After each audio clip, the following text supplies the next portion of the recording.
What's up everybody, my name is Cameron and this is my first video here on YouTube, and today we're going to be talking about the new 3DS XL. The new 3DS came out in 2015.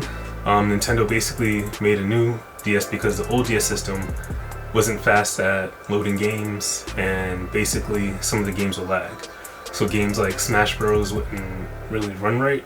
So Nintendo basically said, okay, let's go ahead, make a new system that has a faster processor and it'll be able to play the games, much more better and to load them more quickly. So on the new 3DS XL, you have two front-facing speakers, you have the touchscreen, stylus, headphone jack, and the gaming card slot, as well as the 3D slider. The new 3DS XL basically made the 3D better than the old 3DS system. So it's something that I never pretty much use when playing the games. If you ever owned one, or if you know someone who did own one, they can tell you that it's very strainful in the eyes for some reason.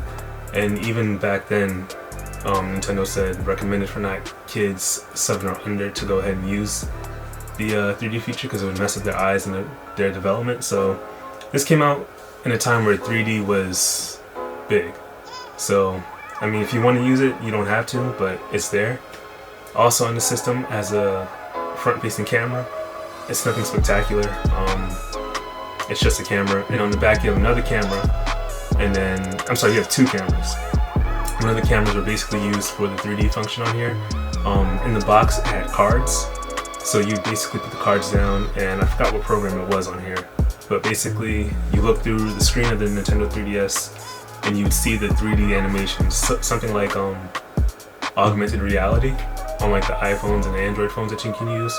So that's the technology that this device had.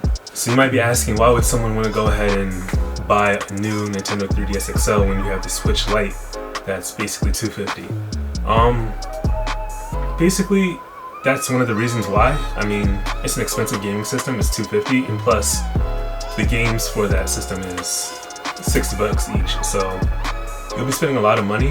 I mean, you can buy cheaper games, but for the most part, if you want to play the good games, you're going to be spending $60. And on the new 3DS XL, you could probably buy one used for less than $200.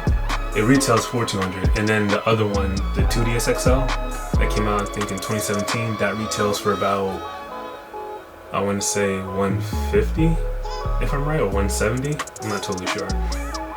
But yeah, so you have those gaming systems that cost that much, and plus the games are old now, so they're going to be a lot cheaper. The most I ever saw for the 3DS system, the prices were like $40, but now you can definitely get that much cheaper. So if you go to GameStop, OfferUp, eBay, or just ask any of your friends who play Nintendo and ask them if they have any games lying around, if they would actually give them to you. But you have a huge library of games for the 3DS XL. That's another advantage. Not only do you have that 3DS library, but you also have the DS library. And you have fun games like Super Smash Bros, Mario Maker, Mario Kart, Metroid, and some of the old games like Super Mario 64 DS. And that one's actually better than the 64 version, and they remade that one for the Switch, and basically it's not the same, but the one that they made for the DS back in 2005, that's the best version of that game. But you have a lot of options, so it's hard for you to say that you can't go ahead and find fun gaming on here. And plus, a lot of times people may not want to go ahead and want to be high key with the Nintendo Switch. I mean, it is a portable system, but let's just say you want to bring it out with you somewhere. You got to fold it up. Well, not fold it up. You got to put it in a case. Put that case in the bag because the case is too big to fit in your pocket. And taking it out does cause attention. I mean, with this, you just have it, close it, and just slide it in your pocket, and that's it. So sometimes people just want to be low key with it, and that's another advantage of the new 3DS XL. So would I recommend the 3DS XL in 2022? I definitely would. I would recommend it for people who just want to get into gaming, who want to go ahead and basically don't want to spend that much money on the Nintendo Switch.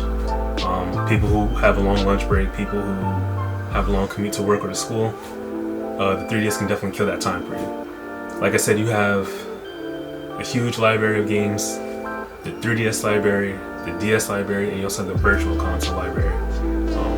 There's so many games that you have. Like, if you say there's nothing that's fun for you, then there's something wrong with you. But like I said, it has a huge library of games, and you'll definitely find something that you like. I like the system a lot. I still play Pokemon here a lot. It's just not something that I would throw away. It's not obsolete like the Game Boy Advance or the Game Boy Advance SP. So I still say it's highly valuable, and it's still one of the best-selling gaming consoles of all time. So I would definitely go ahead and say pick it up. But that concludes this video for me. Just let me know how I did, what things you recommend me do better. I'm open to constructive criticism, and the light just went out, so yeah. But in the comments below, just talk about what your favorite games are, what games you would recommend, and yeah, just talk about what your favorite thing about the 3DS system was. But that concludes this video, and I'll see you guys next time. Thanks for watching. Later.